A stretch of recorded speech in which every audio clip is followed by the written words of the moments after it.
Seharusnya bagi setiap orang, ya tentunya dari kalangan umat Islam ya, ayyakuna lahu ghiratun, hendaknya mereka itu memiliki kepedulian ala hadzal nasab syarif, atas nasab yang mulia ini, yaitu nasabnya Kanjeng Nabi dan keturunannya.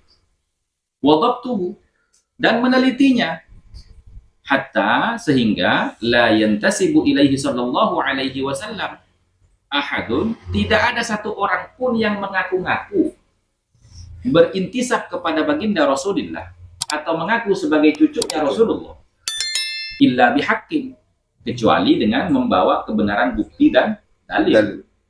Jadi orang-orang at-Tabriyin menerima kalau memang itu salah dan tidak bermasalah. Gak usah nyinyir kan gitu, kalau memang nggak ada kan gitu. Nah, karena yang di sini ini nyinyir ya, yang bermasalah akhirnya membingungkan umat. Iya. Kemudian menuduh para peneliti ini pemecah belah umat. Seperti kemarin yang terjadi di TV One. Iya. Ini jalan yang kedua. Baik teman-teman, kemudian jalan yang ketiga adalah qiyamul bayyinah asy-syar'iyyah. Qiyamul bayyinah asy-syar'iyyah. Wal bayyinah hiya asy-syahadah. Kesaksian atau apa, sertifikat nasab kalau sekarang. Ya. Sampai sekarang mereka tidak punya. Ini jalan yang ketiga. Punya Kiai. Golongan dari golongan dalam buku mereka. Internal mereka. internal mereka. Ada yang ditampilkan di buku ini di keabsahan ini, ternyata setelah kami telusuri dari HTTP-nya itu di bawah, itu mengambil dari Facebook. Ada di sini syahadatnya. Iya. Oh, itu ditampilkan dalam kitab berarti ya? Ditampilkan dalam Di buku. keabsahan tadi. Iya. Dan setelah diteliti, Dia HTTP-nya di bawah.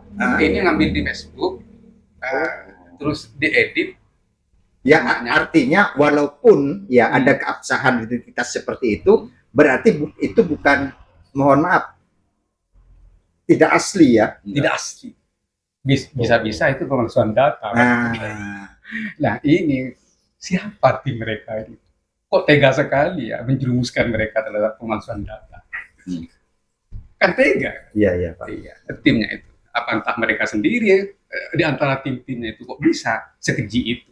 Iya. Ya. Silahkan dicek sendiri kalau punya. Iya.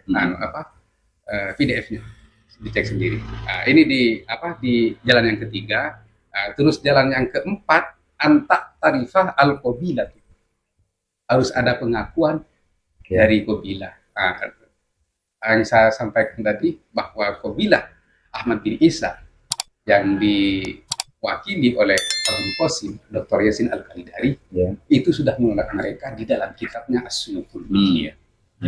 Berarti qabilahnya tidak mengakui. Ini yang sezaman dengan Isa ya? Enggak, qabilah yang sekarang. Oh, yang qabilah sekarang. Iya. Yang sekarang tidak mengakui. Iya. Berarti mereka di jalan keempat gagal juga. Iya. Di jalan yang keempat. Nah, terus jalan yang kelima di sini at-tariqul khamis, ayat tarifarujulun akilun wa yaqra'u anna fulanan yakunu ibnuhu wa yukirru. Wa yukirru anna fulanan yakunu ibnuhu. Wa kana al-mudda'i mimman yuladu mithluhu limithli da'yi wa intafat al-mawani wal mawani katsira. Jadi harus ada pengakuan dari seorang laki-laki yang adil bahwa si fulan itu adalah putranya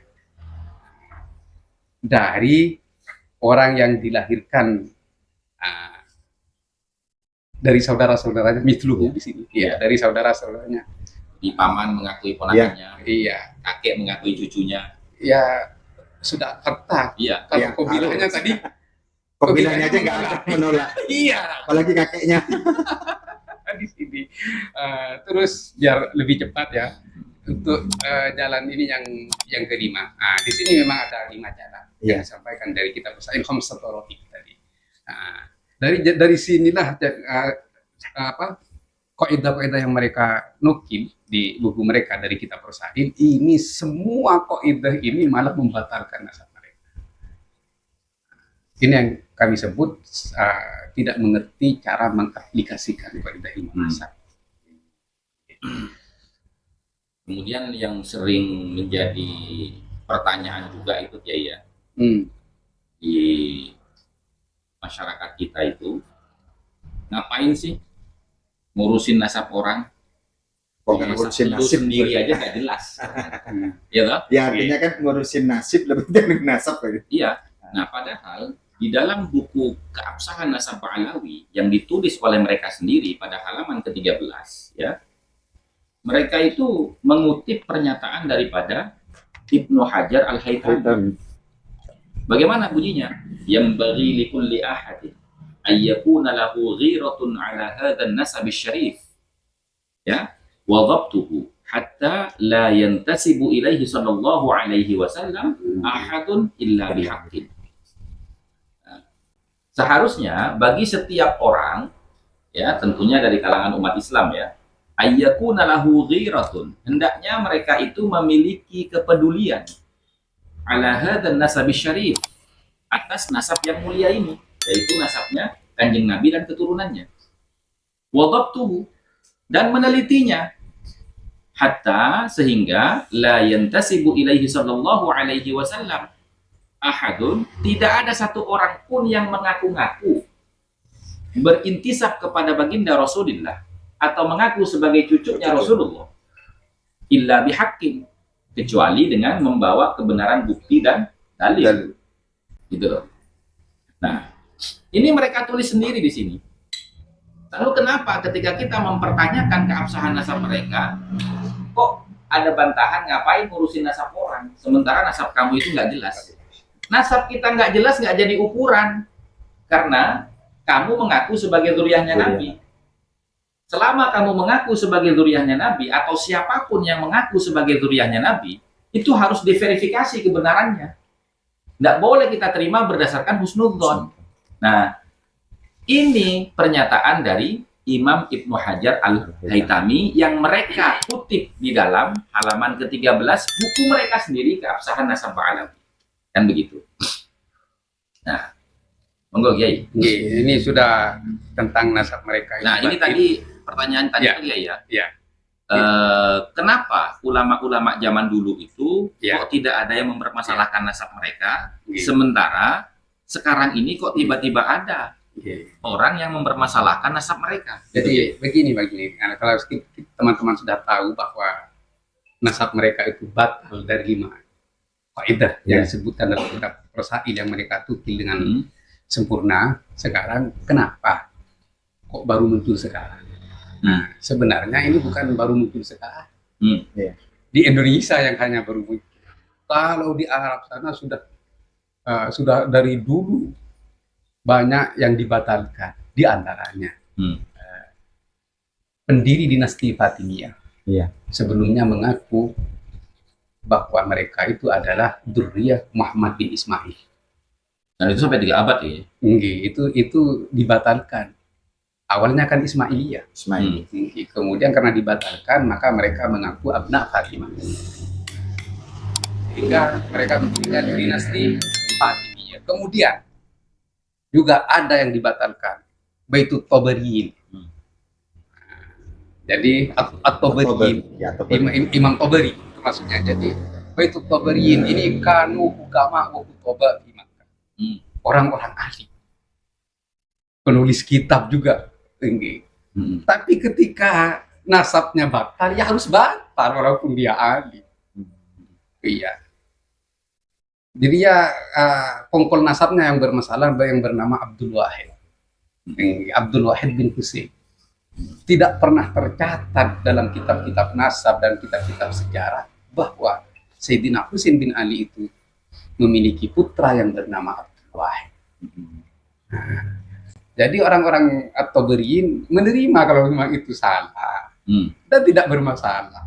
Gak usah ngiyel kan gitu. Kalau memang nggak ada kan gitu.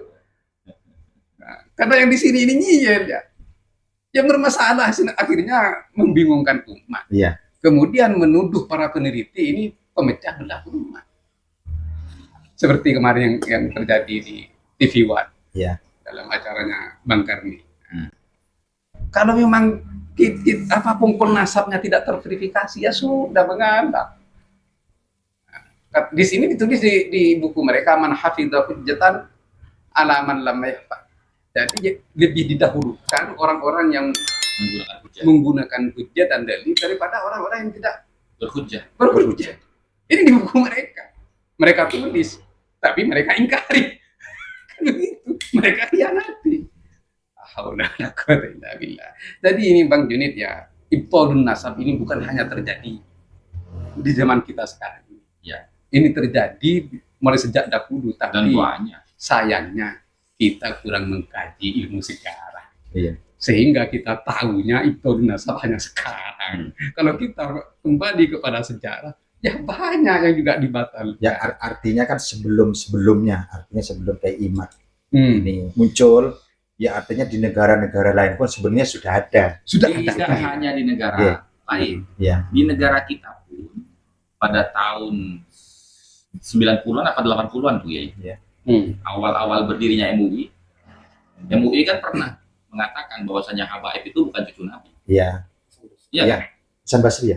Iya kan? Iya. Itu ada itu. Silahkan di cross check itu di berita terdahulu, Iya, gitu kan? Dan dibela oleh Gus Dur kan. iya, Maksud saya, walaupun pernyataan MUI itu tidak berdasarkan dalil yang sikoh, ya kan? Tapi maksud saya itu kenapa? Sudah pernah ada polemik nasab di tahun 80-90-an itu, kok Ba'alawi ini tidak segera mengurus syahadat isbat nasabnya ke Narkoba Internasional. Sehingga terulang lagi sekarang kan polemik nasab itu. Mungkin zaman dulu belum ada medsos, sehingga masyarakat itu kurang bisa memiliki sumber informasi yang valid di dunia Islam yang Islam. lain gitu loh. Beda dengan zaman sekarang. Iya. Adanya medsos, ya loh, kemajuan teknologi sehingga kita bisa akses semua kitab-kitab yang memang asing di negara negara kita. kita. Kita bisa ambil dari negara luar melalui jaringan internet. Internet. Toh. Nah, ini yang saya pertanyakan sampai sekarang. Jauh sebelum itu di abad ke-13 ya, Nggih. dalam kitab mereka sendiri yang mereka beri nama Al-Istizadah fi Akhbari Sadat, karya daripada Habib Ali bin Muhsin As-Segaf, ya toh? Yang jenengan kemarin tanyakan Iya. itu. Nah, itu kan beliau mengutip pernyataan dari kitab Al-Haramain. Iya, benar. Bahwasanya ada Syarif Aun Ar-Rafiq di zaman itu, penguasa Hijaz, yang membatalkan nasab mereka dan melarang masyarakat sekitar untuk menggelari mereka baik secara formal maupun non formal, ya, melarang untuk menggelari mereka dengan gelar Sayyid dan Syarif. Nah, kenapa di saat itu mereka tidak melawan? Dengan cara apa? Dengan cara ilmiah dan berargumentasi supaya mendapatkan syahadah isbat nasab. Sehingga terulang kembali hal yang demikian itu di tahun sekarang ini. 80-90. Iya. Dan sekarang terulang lagi. Gitu loh. Artinya apa? Ini sudah jelas secara logika keilmuan bahwasanya nasab mereka itu memang tidak bisa dinaikkan ke narkoba karena pasti tertolak. Dan buktinya tahun 2010 As-Suyuful Mujriyah menolak mereka. Dengan jelas itu. Bahkan redaksinya itu seperti yang ditulis oleh Kiai Ja'far di dalam buku bantahan ketidakabsahan nasab Alawi, ya, wa nahnu wa kullu ahli nasab gitu ya. Nggih.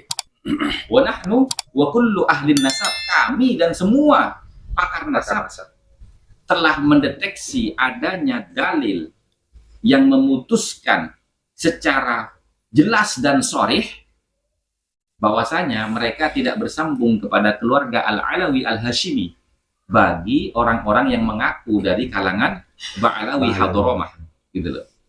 Kurang lebih begitu, teman-teman. Jadi sudah clear ya Clear. tentang kiai-kiai sepuh Nusantara. Kenapa dulu tidak ada yang berbicara tentang nasab? Ya karena tidak adanya polemik. Sehingga ya mereka sibuk dengan mengajar, mendidik santri. Karena tidak ada polemik. Artinya tidak ada urgensinya mereka meneliti. Iya, karena tidak ada polemik waktu itu. Nah, baru Kiai Imaduddin Utsman Al-Bantani ini membuka pintu Iya. bahwa nasabnya mereka itu tidak tersambung. Nah, ketika kita kembali kepada kaidah jangan nafsu ya, Hmm. atau dengan amarah atau Hmm. dengan otot, kita kembali aja ke kaidah ilmu nasab. Hmm. At-ta'nul mufassar Ya. muqaddamun 'alal itsbat al-mujmal. Nah, Nah, di iya, sini. iya. Jadi pembatalan yang disertai oleh Dalil yang terperinci. yang terperinci, maka itu lebih didahulukan kepada isbat yang secara mujmal. Isbatnya Ba'alawi itu secara mujmal karena tidak ada dalilnya. Ya. Kalau pembatalan keiman itu dengan Puasa. dalil-dalil yang terperinci. Berarti kalau kita jangan kembali ke hawa nafsu kami Iya. atau ke hawa nafsu kalian gitu. Iya. Kita kembali kepada kaidah. Kaidah. Jadi mana yang dibenarkan? Jadi benar ke Said Agil Siroj ketika menyampaikan Imaduddin ini membatalkan dengan dalil-dalilnya. Jadi selama Ba'alawi itu tidak menjawab dengan dalil, maka yang benar Keiman. ya kan gitu. Jadi kan sudah jelas teman-teman ya. Jadi selama Ba'alawi ini tidak bisa dan tidak mampu untuk mendatangkan dalil, maka kalau kita kembali kepada kaidah ilmu nasab, ya yang dibenarkan itu atau yang lebih didahulukan itu adalah keimat, karena membatalkan dengan dalil-dalil yang terperinci Baik, atas nasab mereka yang secara mujmal seperti itu. Ya, baik. Buku mereka tidak mampu menghadirkan dalil sampai sekarang ini. Nah, gitu. Nah, mungkin dari teman-teman yang lain ada yang mau ditanyakan, silakan. Ya, Oh, pertanyaan yang sering saya dengar Nggih. dari medsos maupun dari beberapa orang itu tentang kitab Syajarah Mubarakah karya Fakhruddin Ar-Razi yang dia menghasal Hmm. anak Ahmad bin Isa III Hmm. di abad ke-6. Hmm. Kalau kita merujuk dari kaidah tadi bahwa catatan nasab atau nasabah atau buku nasab, kitab nasab itu harus berkesinambungan. Al-Abdal tadi ya. Sedangkan di abad ke-5 itu kayak misalkan di kitab Tahdhibul Ansab karyanya Al-Ubaidili, terus Al-Muntaqilah Tolibiyah karya Toba, terus kitab Al-Majdi Hmm. karyanya Al-Umari di abad ke-5 itu kan tidak menyebutkan 3 anak daripada Ahmad. Hmm. Mereka hanya menyebutkan satu jalur anak yang namanya Muhammad. Anak. Ya. Tahdhibul Ansab di abad Tahdhibul Ansab itu di abad ke-5. ke-5. 5 ya. Ya. Oke. Nah, makanya gini, kalau Imam Fakhruddin Ar-Razi menyebutkan 3 anak, Hmm. menyelisihi abad di atasnya Abad di yaitu abad atasnya. ke-5 Hmm. itu saja diterima. Kenapa Ba'alawi tidak kan gitu? Oke. Nah, Jadi itu begini. Al-Muntaqilah Nah, Tolibiyah itu sebentar. sudah dipastikan Iya, kalau iya sebentar. Ini Nah, kan maksudnya dia ini kan- terstruktur jawabannya gitu. Iya, ini sesuatu sing kerap saya dengar. Jadi Ya. saya pengen kejelasan. Apakah benar sing mereka menarasikan itu Hmm. dari pihak yang masih meyakini bahwa habaib ini min dzurriyyati Rasul? Kan? Hmm.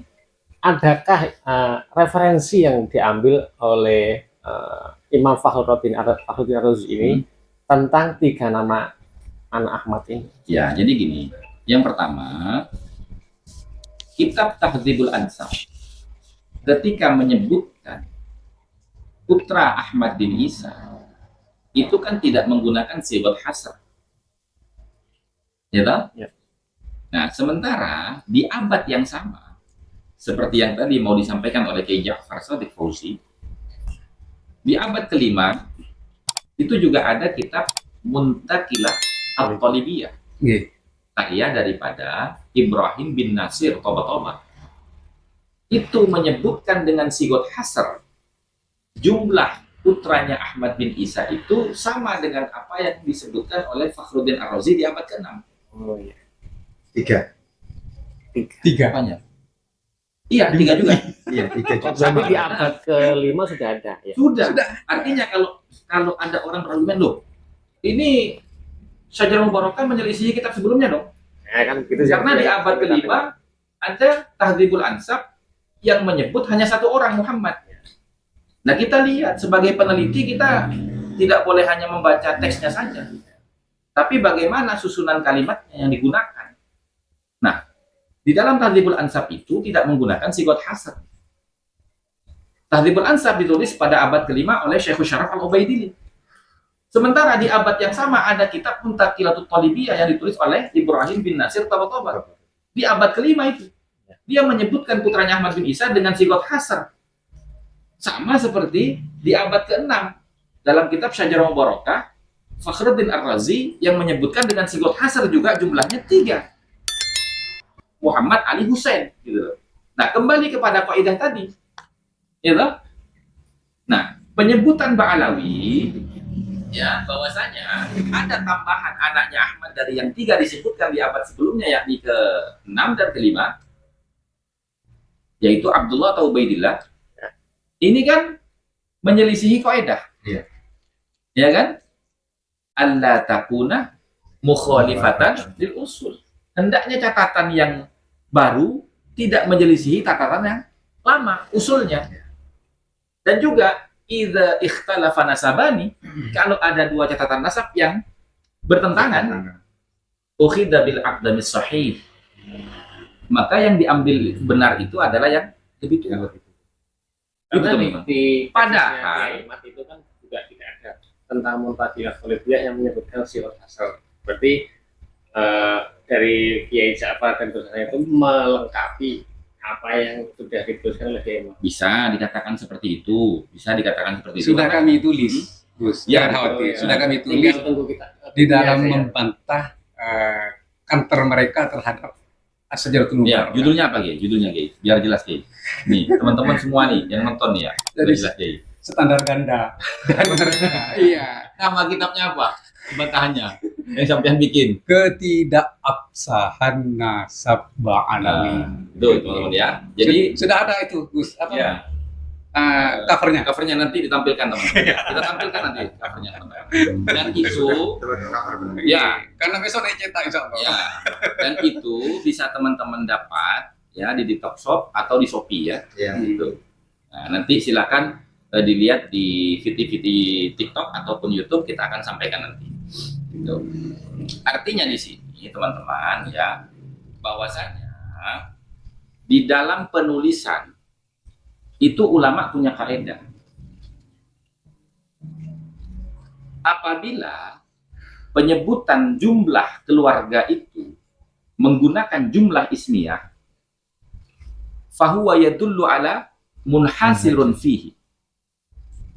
Itu menunjukkan kepada komplitnya jumlah keluarga yang disebut. Artinya ya bahasanya Kiimat apa sigot hasar gitu ya. Bahasanya Kiimat sigot hasar gitu. Nah, itu tertulis di dalam kitab Muntaqilah ada kan? Terus di dalam kitab Muqibun ada gitu. Terus di dalam kitab Al-Kafi Al-Muntakhafi Al-Minasab juga ada faedah itu. Gitu loh. Apabila ditulis dengan menggunakan jumlah ismiyah, maka itu menunjukkan sigot hasr. Kalau menggunakan jumlah fi'liyah, maka itu masih ada kemungkinan nama-nama yang tidak ikut disebut. Karena mungkin si penulis tidak mengetahui, atau orangnya tidak terkenal, atau tidak ada kaitan dengan yang sedang diceritakan. Gitu loh. Nah, jadi itu pentingnya kita meneliti, teman-teman. Ya, alhamdulillah dengan adanya Kiimat itu, yang tadinya kita ini kelas pembaca, sedikit demi sedikit menjadi kelas peneliti. Gitu. Nah, kemudian ya, ini Kiai, saya agak tergelitik ini Kiai ya, di halaman ke-18 ini Kiai. Dia mengutip kitab Ar-Raudul Jali Kiai. Ar-Raudul Jali ini yang dinisbahkan kepada Syekh Murtadha Az-Zabidi. Nah, kutipannya begini, ketika mereka ini menyebutkan ya, waqat, nah ini,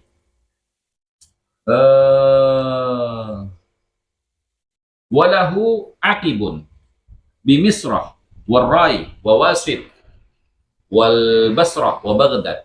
Ya. Bagi Ahmad bin Isa itu memilih keturunan yang menyebar di Misra di Mesir, Ya.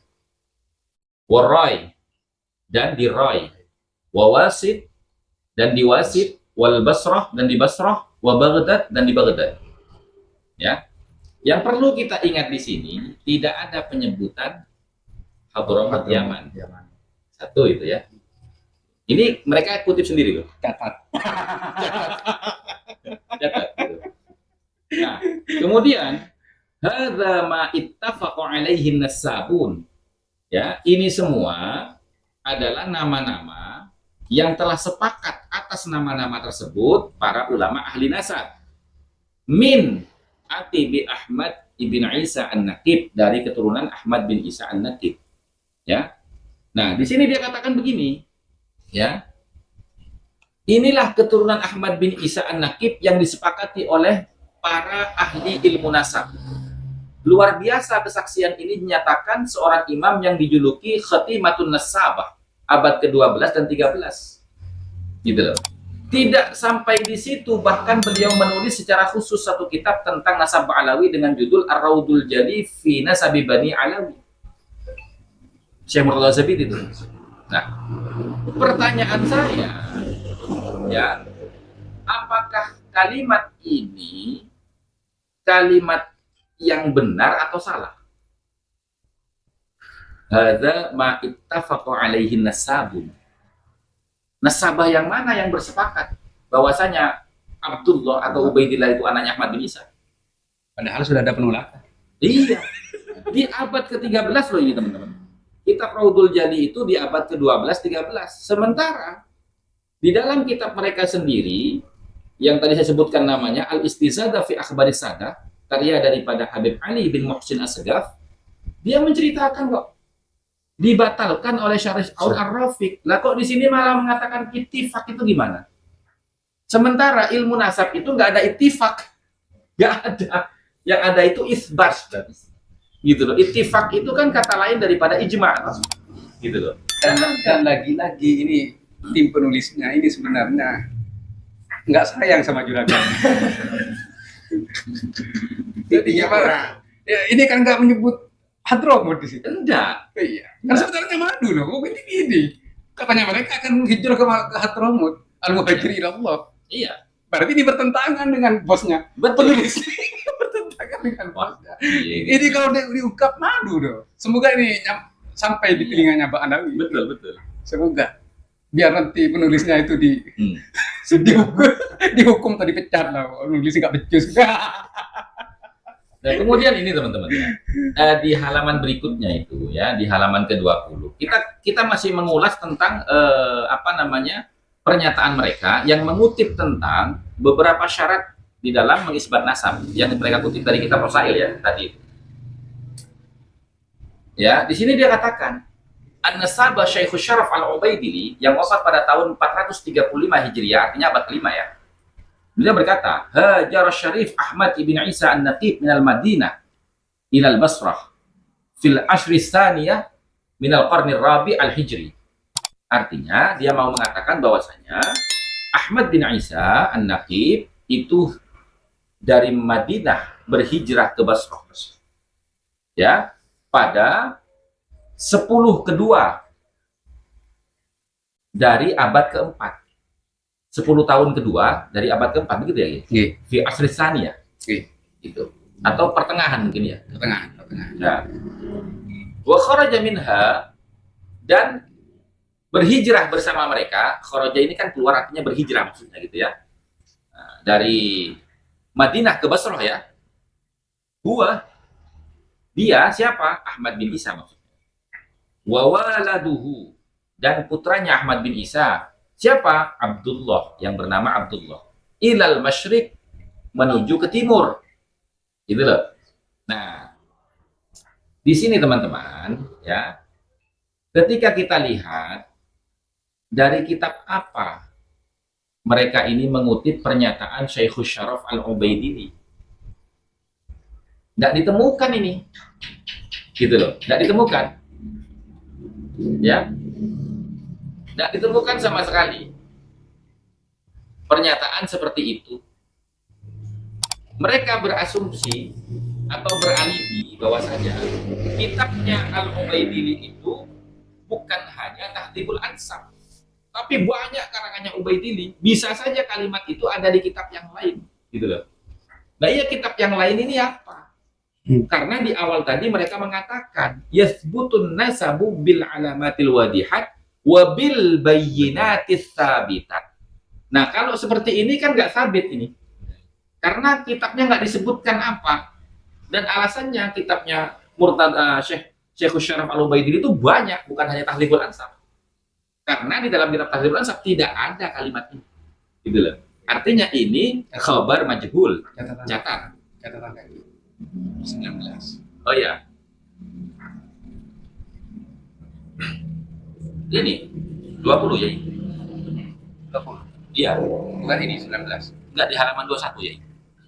Oh, Hajara itu ya. Iya kan ada Astagfirullah bi hadramut catatan 19. Iya, ibit. Ibit Iya. Ibit. halaman. Halaman 121. Gitu. Itu sumbernya. Nah, ya. Gitu. Ini nih alasannya nih ya. Alasannya ini ya, kan dia tulis nih. Ya, keterangan Ubaidillah di atas dikutip oleh Imam Al-Hafidh Al-Musnid An-Nasabah Al-Zabidi. Ya. Nah, mungkin ada yang bertanya, mengapa ungkapan Al-Ubaidillah tersebut tidak disebutkan dalam karyanya Tahdhibul Ansab? Yang cetakannya sudah beredar. Gitu loh. Berarti asumsi. Iya.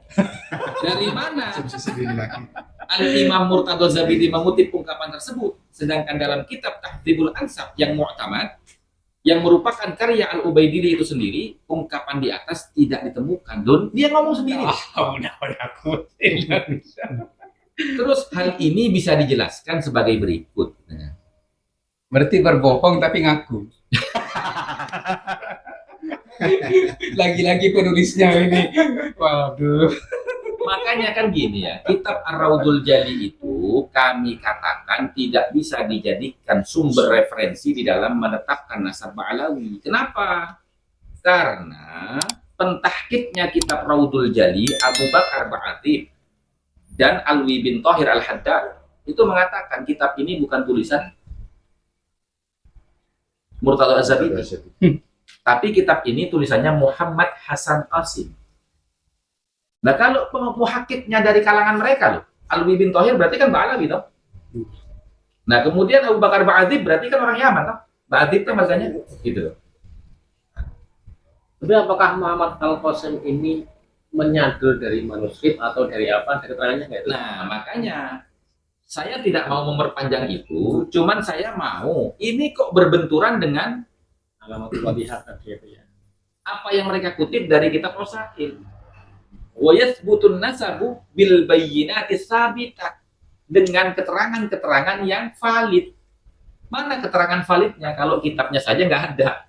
Gitu. Berarti ini sesuai dengan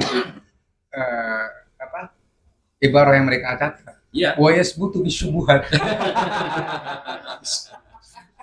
Kok pas itu ya? Ya, makanya. Bahasa tubuh itu. Jadi bukan salah teks, itu bahasa tubuh yang keluar. Iya. Lain daripada itu, kalau mau mempertahankan kitab Ar-Raudhul Jali, itu juga bertentangan dengan kaidah nasab. Allah takuna mukhalifatan lil usul. Yang kedua, idza ikhtalafa nasabani bil wasaid ukhidha bil aqdami sahih. Gitu. Dua kaidah itu sudah membatalkan kitab yang bertentangan dengan kitab-kitab sebelumnya, termasuk diantaranya Raudhul Jali. Maka lebih pas apabila muhakkiknya itu mengatakan kitab ini bukan karya daripada Murtadha Az-Zabidi, tapi karya daripada Muhammad Hasan Qasim. Dan siapa Muhammad Hasan Qasim itu? Kan begitu. Nggih. Oke. Sudah terjawab ya, Mas? Ya. Oke. Monggo. Dan Teman-teman ini yang juga lain. Apa? salah satu dari kesalahan mereka dalam bukunya. Iya, ini betul. Halaman berapa? 18. Gus. Halaman 20. 20. Ya mungkin untuk poin pertama, poin kedua sudah bisa kita pahami lah. Iya. Mudah-mudahan pemirsa yang lain yang Hmm. sedang menonton ini juga bisa bisa mendapat pencerahan. Iya. Mungkin yang ketiga Nggih. yang Jadi, kaitan dengan itu bahwasanya panjenengan kan menyampaikan bahwasanya ya sudah banyak di channel-channel lain bahwasanya tokoh fiktif ya. Tapi ternyata kan dari panjenengan sendiri, baik dari kiai ataupun dari Gus Hasan waktu di YouTube-nya itu menyampaikan bahwasanya ternyata Ubaid ini secara istilahnya stories ada gitu. Ada. Bahkan mohon maaf bapaknya pun ada gitu. Ada. Itu mohon diberi penjelasan lebih jelas lagi agar kalimat atau kata-kata yang keluar dari masyarakat, kalimat ngurus nasabnya sendiri malah ngurus nasabnya orang lain kan gitu. Ya. Ini biar lebih jelas karena kita membahas nasab ini bukan semata-mata untuk melecehkan seseorang, Ya. tetapi karena kita benar-benar mohon maaf menjaga kemurnian nasab Rasulullah Sallallahu Alaihi Wasallam. Iya, Mungkin sesuai itu. dengan kaidah yang disampaikan mereka sendiri. Nah, itu. Gitu. Jadi mohon itu lebih diperjelas nanti. Ya. Monggo. Baik, silakan Kiai Jafar. Jadi setelah kami membantah buku keabsahan nasab Ba'anawi dan meluruskan semua kaidah-kaidah yang melenceng dan juga kesalahan teks, kami tidak berhenti di situ. Jadi kami ini mengkaji siapa sih sebenarnya Ubed itu. Ya, ya. Kan sudah dibatalkan oleh Kiai Imad dengan dalil Ya. yang terperinci. Ya. Sehingga kita bisa memastikan bahwa Ubed itu bukan putranya Ahmad bin Iya. Isa, dengan data-data yang sudah dihadirkan dan hujah-hujah yang sudah ditampilkan oleh Kiai Haji Imaduddin Al-Bantani. Oleh karena itu kami penasaran dengan Ubed itu. Sebenarnya rasa penasaran ini sudah lama, Kang Junid, sebenarnya. Iya. Iya. Dari 2014 sampai 2019, tapi kami nggak memenuhi nggak mendapatkan celah. Dari mana Ubed ini yang sebenarnya? Pintunya belum ketemu. Belum ketemu. Terjadilah polemik nasab yang sangat membingungkan ini ya. Ya, sampai viral gitu. Iya, tapi alhamdulillah karena buku mereka tidak mampu menghadirkan dalil. Jadi kembali ke tadi, at-Ta'nul Mufassar muqaddamun ala al-itsbat al-mujmal. Jadi karena itu berarti sampai saat ini yang dibenarkan itu adalah Kiai Imad, karena mereka walaupun dengan hadirnya buku ini tidak mampu mendatangkan dalil yang pasti. Ya. Kebanyakan adalah asumsi dan dokumen pribadi. Terus hanya pengakuan-pengakuan dari para ulama. Di situ sudah dijawab oleh Qaidul Munasab. Iya. Wala ibrata Iya. bi taqrirati man laisa min ahli dirayati bin nasab. Bin nasab. Ya, ini sudah dibantah dari situ. Oleh karena itu kami menggali dan mengkaji. Setelah mengkaji dari awalnya melalui kaidah ilmu nasab, melalui qiyafah athariyah. Dari qiyafah athariyah itu kami menemukan jalan yang pintu itu ada di kitab mereka. Nah, di sini di halaman 150. 150 di sini di kitab Al-Buruq Al-Musiqah, Syekh Ali As-Sakron, masih belum bergelar Sayyid atau Habib. Iya. Syekh. Karena awal launching ini ya. Syekh Ali As-Sakron mengutip sebuah syair yang berbunyi wa biwalidihil maimun ubaidun al-ayasiru ubaiduhu. Di sini. Nah, di sini kami menemukan Al-Maimun. Kami kaji Al-Maimun itu siapa? Dengan melalui mutola'ah, kajian, dan bahkan istihor. Siapa Al-Maimun ini sebenarnya? Oleh karena itu kami melihat bait-bait yang sebelumnya. Bait-bait yang sebelumnya. Jadi, wa biwalidihi as-sufiyyu adiyun. Berarti di sini as-sufiyyu itu adalah gelar. Sufi Aliyu. Nah, kemudian di bawahnya juga syairnya berbunyi wa biwalidihi al-alawiyyu alawiyun. Nah, jadi menurut kami karena ini dari atas sudah gelar, al-alawi ini adalah gelar nisbah nasab keturunan Alawi. Oleh karena faktanya ini dipakai R.A. Robitoh Alawiyah. Alawiyah atau Bani Alawi. Jadi ini gelar ini sudah dijanjikan oleh Ali As-Sakron dalam bait-baitnya. Terus akhirnya kalau memang dari atas itu gelar-gelar, makanya Al-Maimun ini berarti gelar. Kayak gini mungkin ya. Okay. Jangan pakai Maimun, ntar ketahuan.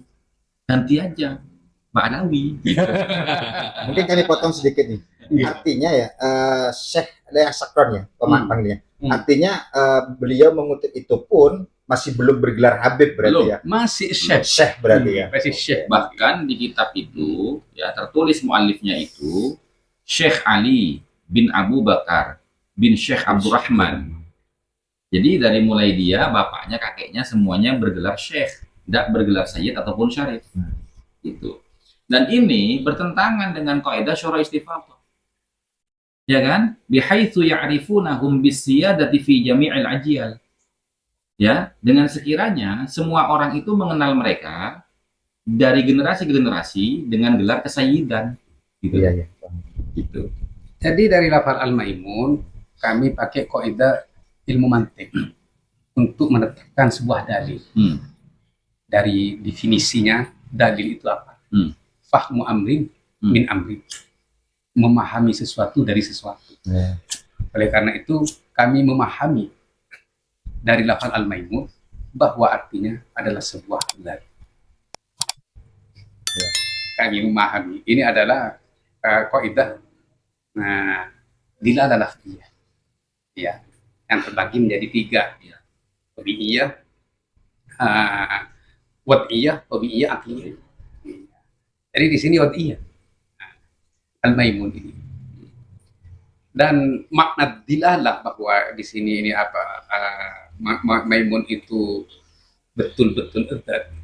Kami ambil dari korenah-korenah, data-data pendukung dari para tulisan sejarah-sejarah ulama terdahulu dari Syair A'lamin Nubala, terus dari Al-Bidayah wan Nihayah, terus kami juga mengutip dari mafhum mukhalafahnya atau dari perbedaan dari kitab-kitab tersebut dari Al-Kamil Ibn Al-Athir yang sekarang juga beredar.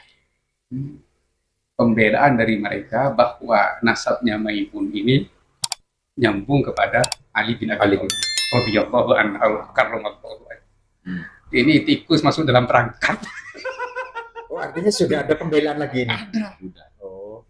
Beredar bahkan saya Tapi mohon maaf, bukan Habibnya, tapi Maimunnya ke atas ya. Maimunnya ke atas. Maimun ke atas. Jadi ternyata Maimun dibela sama mereka. Oh. Jangan. Nah, Kan tidak mungkin mereka membela Maimun, apa pentingnya kalau tidak ada kaitan biologis dengan mereka. Iya ya, paham. Kan begitu. beredar ini. Berarti semakin jelas ya. Semakin Ya jelas. artinya di saat Ubed Bagaikan matahari malam hari. enggak, artinya gini, di saat Ubed ya disambungkan ke Maimun ya, mereka kan juga sudah ketar-ketir Iya. ya, sehingga Maimun pun sekarang nasabnya pun mau dicangkokkan lagi ke Iya. Ali bin Abi Thalib. Iya. Eh, Iya betul. Iya, ke Ali bin Abi Thalib ya. Ya berarti ya intinya inti yang bisa kami ambil di sini gini, artinya gini, seperti yang disampaikan Gus Hasan tadi. Jadi tidak mungkin mereka ya, tidak mungkin mereka, mohon maaf ya, mengaitkan kaitan dengan Ubed kalau membela Maimun ya, kalau mereka tidak ada kaitannya dengan Ubed. ya Ubed. Iya. Ya, Bahasa tubuh. nggih. Sudah keluar. Karakteristiknya muncul ya. Itu namanya lisanul hal. Afsahu min lisanil maqal. Soalnya begini, Kang Dini. Nggih. Kalau memang tidak ada kitab sezaman bahwa Ubed itu bin Ahmad bin Isa, nah, sudah tidak ada. Jadi yang ada Ubed itu ya bin Maimun. Nah, ya, artinya kan yang disampaikan panjenengan ini loh bapaknya yang sebenarnya gitu. Berarti itu sudah menampakkan kenyataan lah gitu ya. Karena seperti yang disampaikan jenengan barusan, Iya. sudah ada yang membela Maimun gitu. Iya. Ya berarti dia tidak salah Ya, lagi. Gitu. secara logika ilmiah kan begini ya. Ketika mereka itu mengklaim bahwasannya Ubed ini adalah salah satu putra daripada Ahmad bin Isa, kan tidak bisa mereka buktikan secara ilmiah toh. Iya. Baik dari ilmu sejarah maupun dari ilmu nasab, gitu, tidak bisa mereka buktikan, gitu loh. Nah, kalau tidak bisa mereka buktikan, lalu mereka mau membantah dengan cara apa? ketika kami menyatakan bahwasanya Ubed ini bukan putranya Ahmad karena tidak ada dalam historical sejarah maupun kitab-kitab nasab. Adanya Ubed bin Maimun Al-Qaddah ini menyebar di dalam kitab-kitab sejarah, gitu loh. Nah, bahkan saking banyaknya yang menyampaikan ini, ya, Maimun ini juga tidak diketahui kapan wafatnya, dan ada ikhtilaf di situ, Kiai, ya, bahwa leluhurnya Maimun ini siapa? Ada yang mengatakan Majusi, ada yang mengatakan Yahudi. Tapi ulama lebih dekat kepada menyatakan Yahudi karena ada keterangan yang mengatakan bahwasanya yang Majusi itu adalah bapak angkatnya atau bapak asuhnya, gitu loh. Robibu. Oh, gitu. Di situ. Nah, kemudian ketika kita lihat melalui metode yang oleh Kiai Ja'far Shadiq Fauzi disebut metode Khilafah Athariyah. Nah, itu dikatakan bahwasanya fikroh dan harokahnya Maimun Al-Qaddah dan keturunannya itu kok sesuai dan sepadan dengan fikroh dan harokahnya Ba'alawi belakangan ini, gitu loh. Iya. Nah, yang kita ketahui dari gerakan-gerakan mereka kan selama ini itu. Jadi ada kesamaan-kesamaan dakwah di dalam al-ghulu fiddin. Jadi berlebihan di dalam beragama. Dari dulu sebenarnya saya penasaran, siapakah mereka sebenarnya ini? Selalu memberontak, ya, kepada pemerintahan yang sah. Oleh karena itu saya mutola'ah. Siapa di zaman sahabat yang selalu memberontak? Kelompok Khawarij. Ya, betul. Iya. Pimpinan Abdullah bin Sabah. Di situ. Terus siapa yang mengkudeta Khalifah Utsman bin Affan? Ya mereka lagi-lagi mereka. Ya. Siapa yang mengadu domba antara Sayyidina Ali dengan Siti Aisyah sehingga terjadi peperangan zaman? Lagi-lagi kelompok mereka. Iya. Siapa yang mengadu domba antara Sayyidina Ali dan Sayyidina Muawiyah sehingga terjadi peperangan As-Siffin? Ya lagi-lagi mereka. Tuntutannya sama. Apa? Tidak adil. Sama, hampir sama dengan di Indonesia yang kemarin. Ya, mungkin Pemerintah gini, tidak adil. Sama persis itu. ya. Mungkin gini, Sama Kiai. persis. Jangan terlalu panjang, Kiai. Karena apa? Karena gini, Kiai. Ini supaya menumbuhkan rasa penasaran mereka, Kiai. Sehingga mereka ini, ya kan, mau ikut berpartisipasi, membantu perjuangan kita untuk meneliti sampai tuntas sebagaimana pesan daripada Kiai Said dan juga Kiai Ma'ruf Amin kemarin ketika kami sowan kepada beliau, lanjutkan penelitian ini sampai tuntas, begitu ya, karena baterai sudah drop ini kan, ya toh. Nah, jadi supaya jenengan juga penasaran, ya kan, tunggu rilis kitabnya, insya Allah nanti launchingnya kita. Padahal banyak informasi tentang Memang Takut Tempo yang akan disampaikan karena baterainya yang drop. Iya, dan juga kan Kiai, nanti ada kajian khusus kan di dalam buku itu tentang penelitian Maimun Al-Qaddah secara komprehensif berdasarkan literatur ilmu sejarah dan dikomparasikan dengan ilmu nasab, ya.